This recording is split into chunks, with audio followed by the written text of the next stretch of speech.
Do you feel different from the dominant culture around you? If so, you're even more susceptible to imposter syndrome, as this is one of the primary triggers of imposter syndrome in the workplace. This week, I talked with Amber Barber, a senior director of program management in the high tech industry, who shares her story of being the only woman as she studied physics in college, as well as how she's navigated limited gender diversity in the workplace ever since. Throughout her education and career, Amber has leaned on mentors to help her address challenges and overcome self doubt. She credits these relationships with helping her to continue to grow her success in what remains a male dominated field. She also shares strategies for how to find mentors and how to maximize your relationships with them. Thank you so much, as always, for listening. Welcome to the Impostor Syndrome Files. My name is Kim Meninger, and as an executive coach and former high-tech leader, my personal mission is to help professionals overcome imposter syndrome so that you can advance your career with confidence. Each week, I interview a new guest who brings a powerful perspective to this conversation, including personal stories, best practices, and new insights. The more we talk about this issue, the more we destigmatize imposter syndrome, recognize that we're not alone, and empower ourselves to access the tools and resources that can help us and those around us. Thank you so much for listening and for sharing with others you think would benefit from this conversation.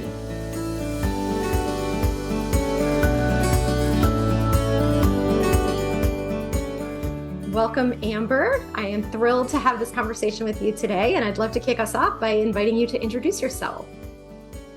Thanks, Kim. I'm thrilled to be here and have a nice chat with you today.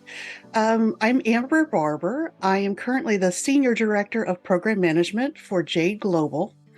My background, I've been in tech all of my life. I started as a physicist. I earned my master's at the University of Oklahoma.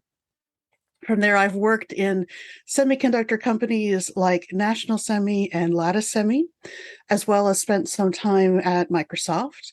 And of course, here I am as program manager, helping to guide software consulting groups as we do deployments, as well as managed services and other activities to help our customers succeed. I've got a lot of interest and excitement around talking to you about imposter syndrome and how women can succeed in the workplace. Myself, of course, growing up in tech, surrounded by men from pretty much the moment I started my bachelor's degree. There's been a lot of that. I also have hidden disabilities, so working around those is sometimes a challenge, particularly since I'm generally not out to my employer. It's something that I think, particularly at my age, it's not really encouraged. It would have been seen as a reason to not employ somebody. But it's overall been a really fantastic career. I've enjoyed being able to move around and change quite a bit. I've lived in several different places throughout the country. I've been able to travel for business, and all of that has really shaped my own personal worldview of how we can grow together and be productive as a society, as a world, while bringing in more people of diverse backgrounds, particularly women, but also people of color, people of different ethnic backgrounds. I have some questions for you because you mentioned studying physics, and we know that that's still primarily a male-dominated field. What did it feel like to you, especially at that age when you're just starting to think about what you want to do with your life and with your career? Did you ever question whether you were going down the right path based on some of the external pressures that you got, feeling different, feeling insecure as a woman in a space that's dominated by men? Oh, absolutely. And I still sometimes have those feelings, but not nearly as much. When I started my bachelor's degree, I initially thought I would be a teacher, right? I'll learn physics and I'll go teach others. And I realized I wasn't actually very good at it. And I didn't really like teenagers, despite being one myself. So I changed to straight physics in my sophomore year. And at that point, boy, I just struggled to feel like I fit in. It was all men. All the faculty was men. All of my fellow students were men. The only woman in our department was the secretary. Mm. So I was very fortunate, though, that I had a mentor that I connected with in the chemistry department, and she really helped to kind of shore those things up. So when I would come to her, and we did research together too, but we also had chances to talk about being the only woman and what it felt like and what's the right way to respond to some of these challenges. So that really helped keep me there. It really did the most. I think it was my fall of senior year. I was doing some research work for one of the physics faculty, and we were sitting in his office and we were talking about the latest results that I had just brought to him. And then we kind of transitioned to just chatting. And he asked me if I'd seen the latest research on women and math and science. And I said, no, no. And he goes, well, it definitely shows that what women really aren't as good at math and they really aren't going to succeed in science. And it blew me away. There I am. I'm, a half a year away from graduating in physics. I had done multiple research projects. I had nearly a 4.0. And in fact, within my physics curriculum, it was a 4.0. Stupid German class kind of brought me down a bit. So yeah, I couldn't believe it. And to have the person who was supposed to be leading me and mentoring me within this say that to me really rocked me on my core. So having Dr. Coleman in chemistry was very helpful. She kind of helped me to understand it really wasn't about me; it was about him, and encouraged me to continue my plan to go on to grad school. So that was the worst of it, but there were definitely times where you'd walk into a room full of men and just feel like you didn't belong. As I started my career, I'd walk into these rooms. Sometimes there'd be a woman engineer about my age, but everybody else was male, Mm. right? And so when you had to present to them, when you had to tell them you'd found a problem, whatever it was a lot to kind of take a deep breath and go, I belong here. I really belong here, and say that, and hope that they agreed with that and listened to you. And most of the time that was true, but not always. There were definitely times when I was overlooked because of my gender. Well, and it seems like such a vulnerable time too, because when you're young and early in your career, you're already feeling insecure and thinking that you Yes. don't know enough and that other people are so much more experienced than you are. And then to be feeling that different from the people around you and wondering if they're going to take you seriously, that's got to do a number on your confidence. It really does. It's very difficult at that age, particularly, to stand up and say, "No, I know what I'm doing," because, well, you're pretty new. I mean, you know what the book said and you know what your test said, but when it comes to doing your job, do you know what you're doing? Mm. And one thing that strikes me about what you're sharing is how important it was to you to have that female mentor and just Yes. how much she was there for you as you were navigating certain situations and certain feelings. Did you find something similar in terms of support when you got into the workplace? I have really sought out mentors that I think would be very helpful, and sometimes they came to me and sometimes I tracked them down. But having her support really set that standard for me that there are other people who can provide insight, and they don't always have to be female. So, my first job, my boss really kind of was a mentor as well because he very much felt I knew what I was doing. He supported me. He went out and advocated for me more than just a standard boss would do. So he was amazing. And I've had great mentors at other companies who have really helped me to understand where do I want to go, to help me navigate when we have challenges for whatever reason. And even now, I try to reach out to other people when I know that I'm reaching to an area I'm not as sure about. And it helps me feel like I've got some support. Even the decision to take this position, stepping into my first director role, I went to a woman that I deeply respect, Kim Har, who works at my former employer, Lam Research. And I talked to her about it and I said, Kim, I think I'm ready, but you're a senior director. I want you to tell me what you think I need to work on. You see how I work. We'd worked a lot together. What do I need to do to be better? How do I feel like I'm growing and ready for this? So all of those kinds of mentoring conversations, formal or informal, have really been able to keep me on my feet, stable, feeling like I can handle this, even when it's, I don't know if I can handle this. Mhm. But it is also strikes me that you have to have a certain amount of courage and vulnerability to even access those kinds of resources, right? So I think a lot about how uncomfortable it might feel to even express any insecurity when you're in a new role or when you're in an environment where there's a lot of pressure. And so being willing to trust and being able to say, this is hard for me, or I could use some help, I could use some advice. It sounds like that's something that you were able to do despite some of the challenges in doing that. Yes, but I would say that I've grown that muscle. It's a skill like any other skill of being able to calm the anxiety levels, right? And try to say, this is how I want to say it. This is who I want to reach out to.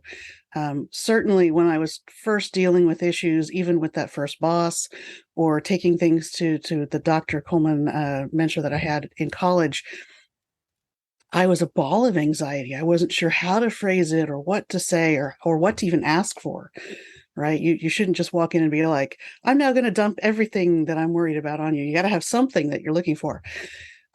So it's taken a lot of practice. It really has. And I think, though, that's a good thing, because that means that any of us can do it, right? That first one's going to be the worst.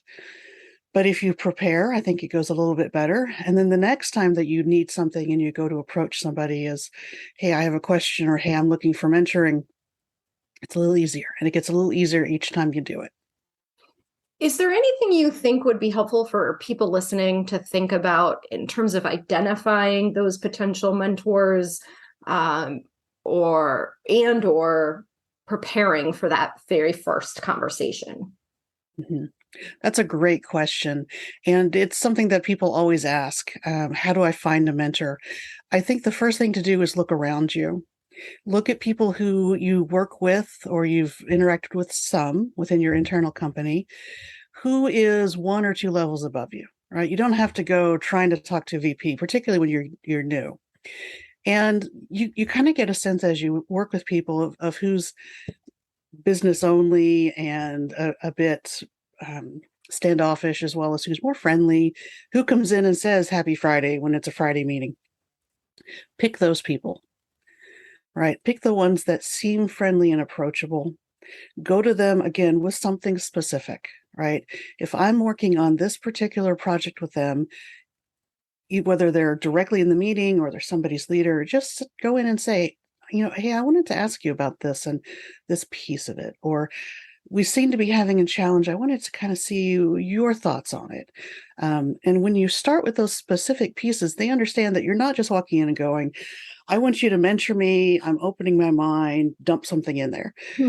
Because most mentors are busy, right? Just like everybody else. So going in and starting that conversation that way with specifics. Then if you want to go back to them and say, that was really helpful, could we maybe do that again if I have other questions? That can start that first mentoring opportunity without having to say the word mentor, without having to make it formal. And I've had a lot of success that way. And sometimes all you need is that one or two connections with somebody. That might be enough to kind of bump up your confidence that you can get through a low period. Other times it will develop into a relationship that, you talk all the time. You chat about challenges just because you see them in the hallway. And hopefully those are people that you keep with you or stay friends with throughout your career. I'm very fortunate. I do have two of those kinds of relationships. And even now, if I run into something interesting, I'll reach out to them and be like, this happened, and I was kind of surprised. Have you ever seen that before? And if they have, we talk about it. And if they haven't, then we both go, wow, I wonder what we should do.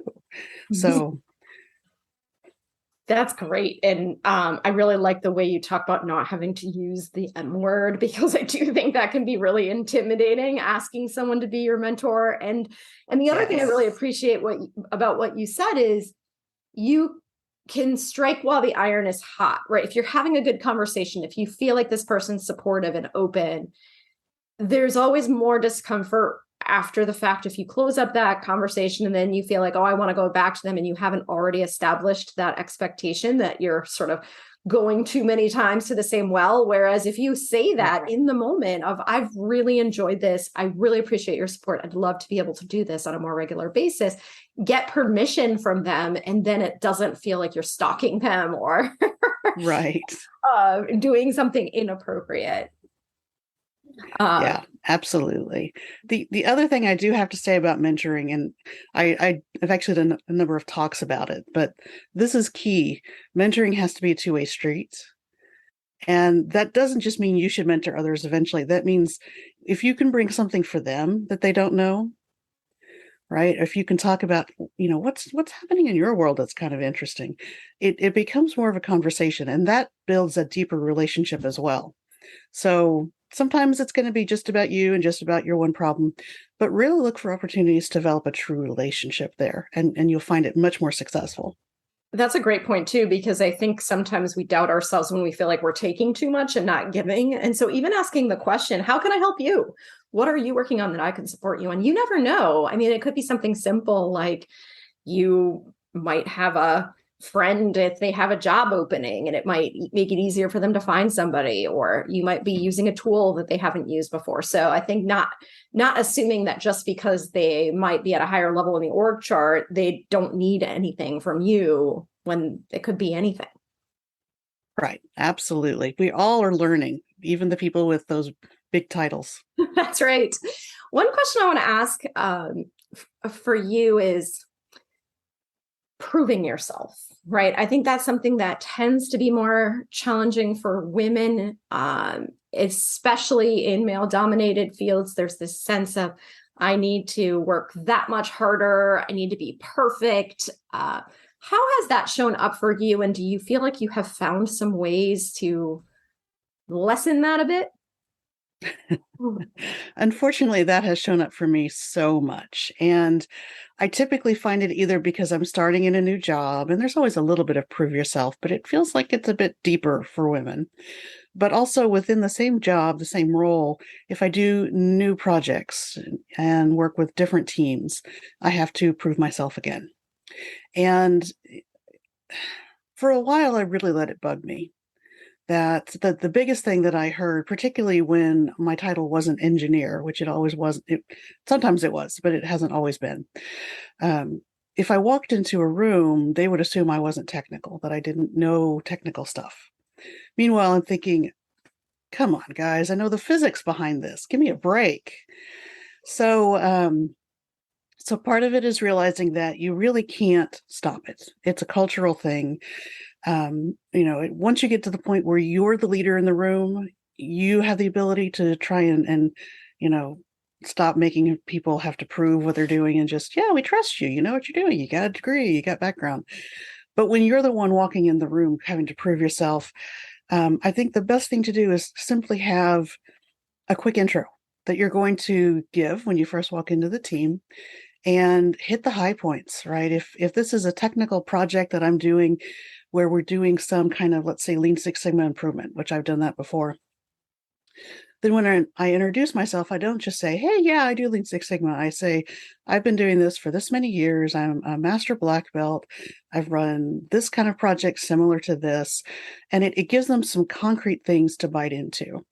Now, that doesn't mean they're not still going to expect amazing things from you, but it does kind of bring the tone down a little bit to a bit more trusting, versus if you just walk in and go, hi, I'm here to help. Yeah. So that's the best that I've found. And I use that even now. I just joined the Jade Global back in March. And so all the introductions that I've had to do to the different executives, the different teams, have been that kind of way, right? This is my background. These are the kinds of things I've done that are similar to what you're looking for. And this is how I'm going to help you. And that really has been very effective. I've had a lot of good engagement from people that needed to be engaged with me by approaching it that way. I love that you're being proactive when you do that, because in some cases, although, there will always be exceptions to this, you're kind of nipping that in the bud, right? You're leading with it. So there isn't the chance for them to draw their own conclusions or make assumptions about you. And so you're Right. setting the context up front. And then I wonder, And I've had this question before, and I'm curious if you have ways of navigating this. When you're in the moment and somebody assumes you don't know something, when you're kind of in the moment and somebody talks down to you or acts like you don't have the experience that you actually have, is there a way to gracefully let the person know, actually, I I have an advanced degree in physics and I know exactly what you're talking about? Yeah, I've been tempted before to say, "Hey, dummy." And obviously that would go over real well.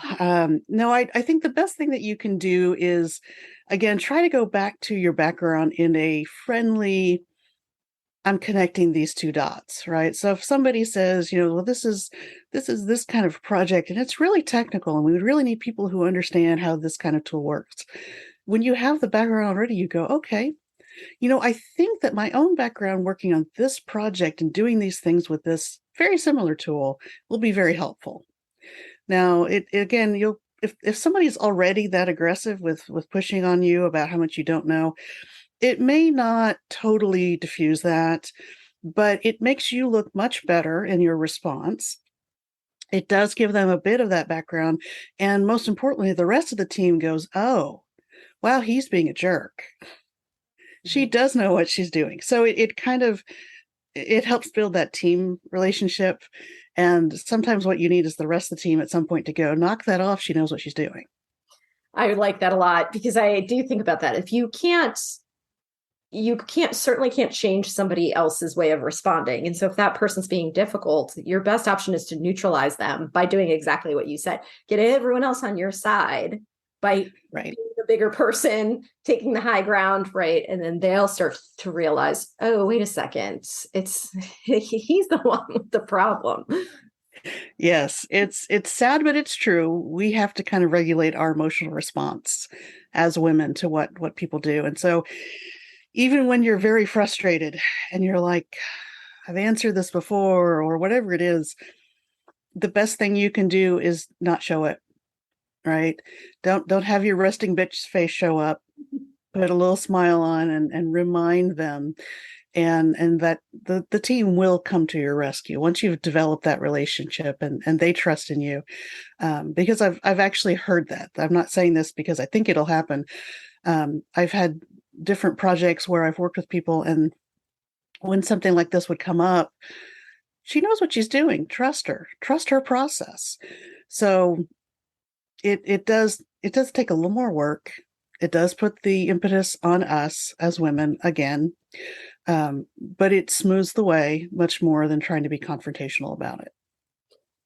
Have you found that there are differences in your experience as more women? I guess my first question would be, are you seeing more women coming into this space now? And if so, are you feeling meaningful changes in the experience as a result of greater gender diversity?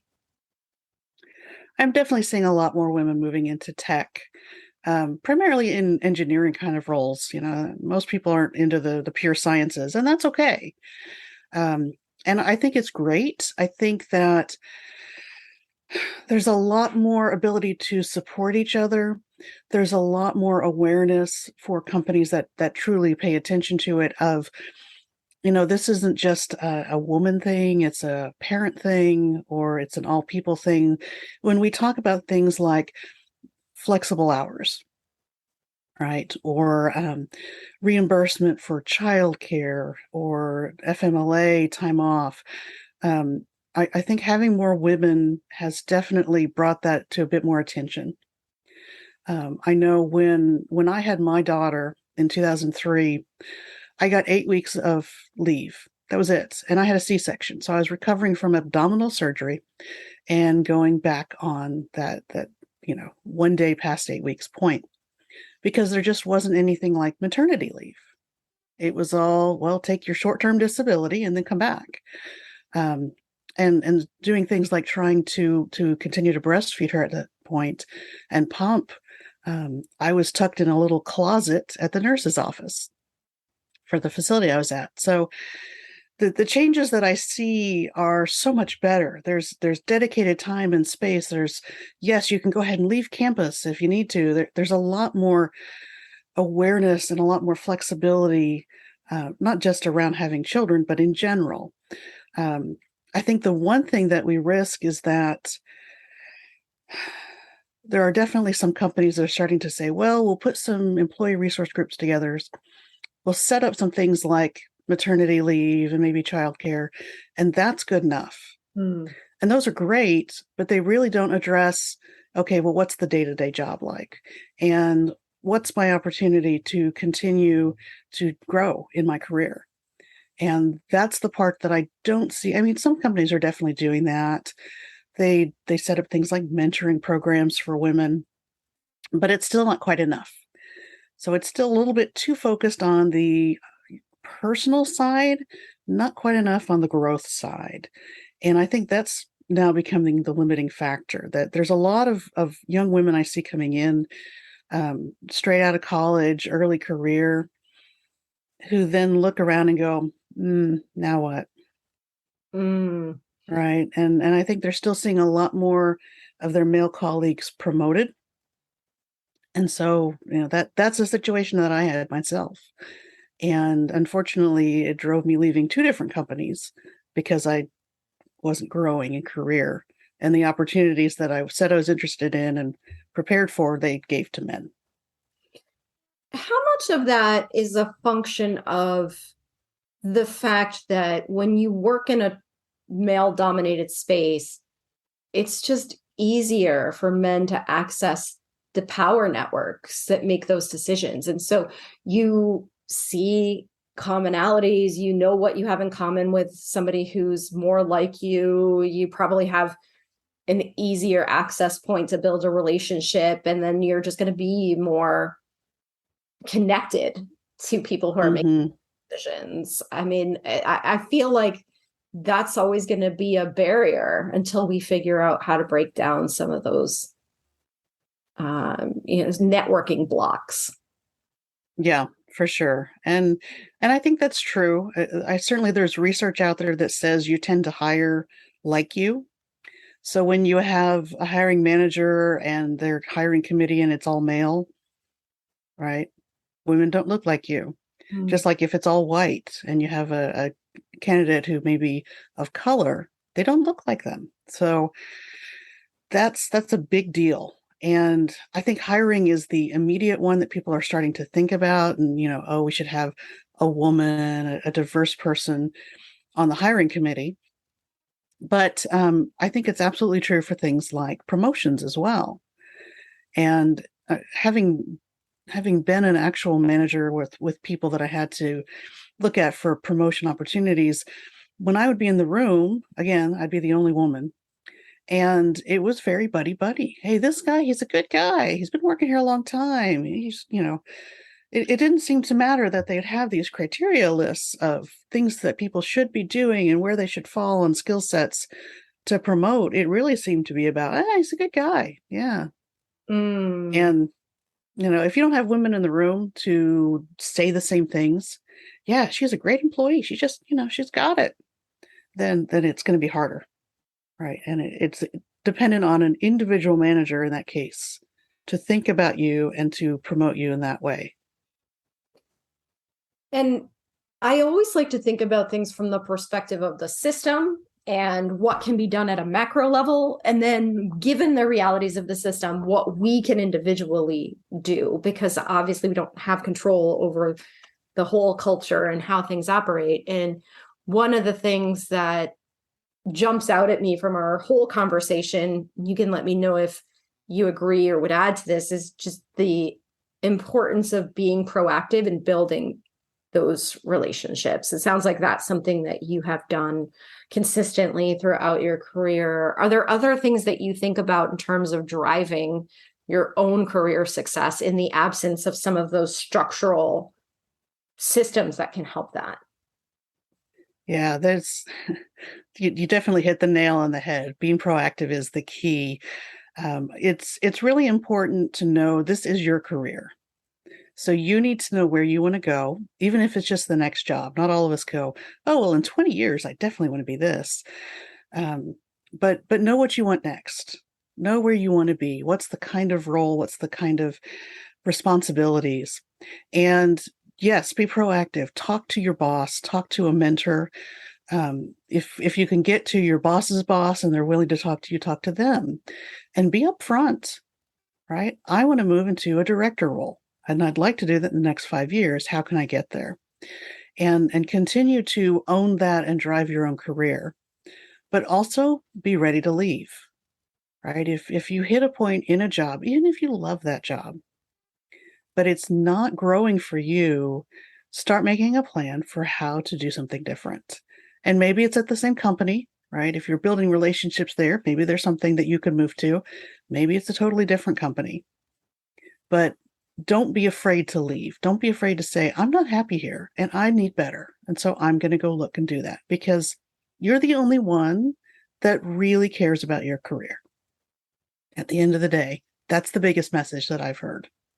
I could not agree with you more. And I think that it's also really helpful to have that plan, because it reminds you that you have options. And a lot of times, if we maybe haven't looked for a job for a while, or we're in a situation where we're experiencing a lot of self-doubt, we may believe this is the best option available to us. So we settle for less than we deserve, and we aren't feeling respected. We aren't feeling valued. And so I think it's really important, like you said, anytime we feel that way, to immediately, it doesn't mean you have to leave.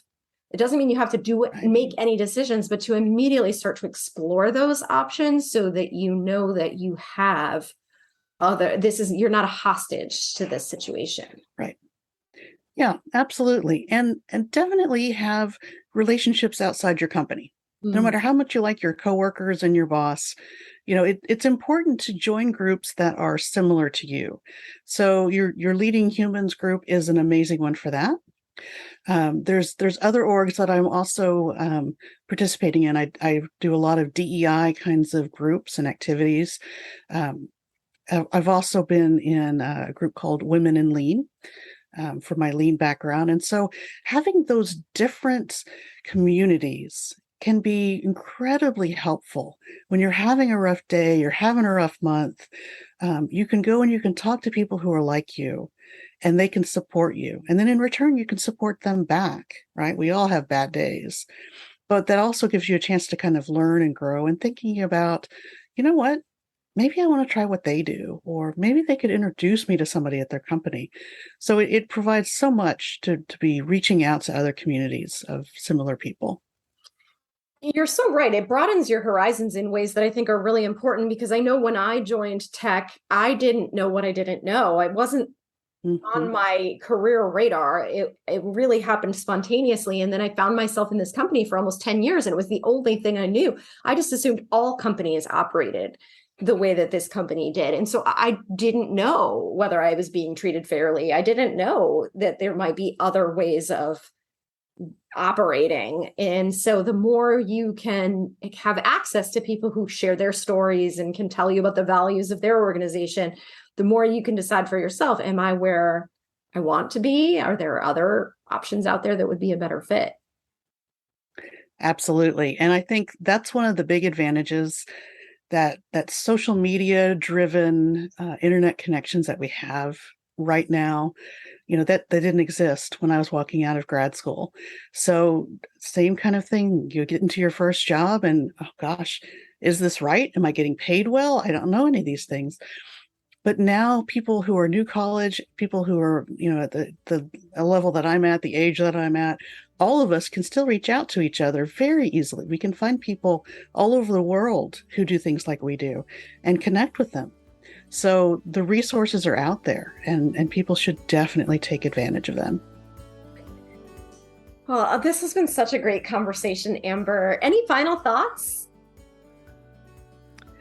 I want to encourage people to reach out and connect with me on LinkedIn.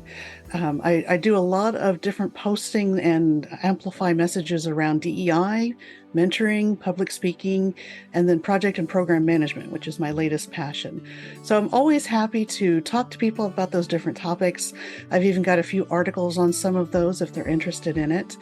But let's just connect, right? Again, let's keep building a community. And if you want to be part of mine, I'd love to have you be part of it. That's wonderful. And I'll link to that in the show notes as well. Thank you again, Amber, for sharing your story and sharing your thoughts with us. Thank you, Kim. It's been my pleasure.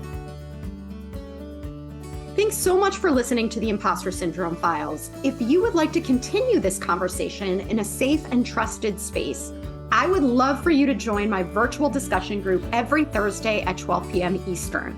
For the past several years, the group has been limited to women, but it is now open, regardless of gender, to anyone who is interested in exploring and troubleshooting common workplace challenges, building better awareness of ourselves and others, and becoming more inclusive allies at work. Check out the show notes for more info on how to find us, and please join us next week for another episode of the Impostor Syndrome Files.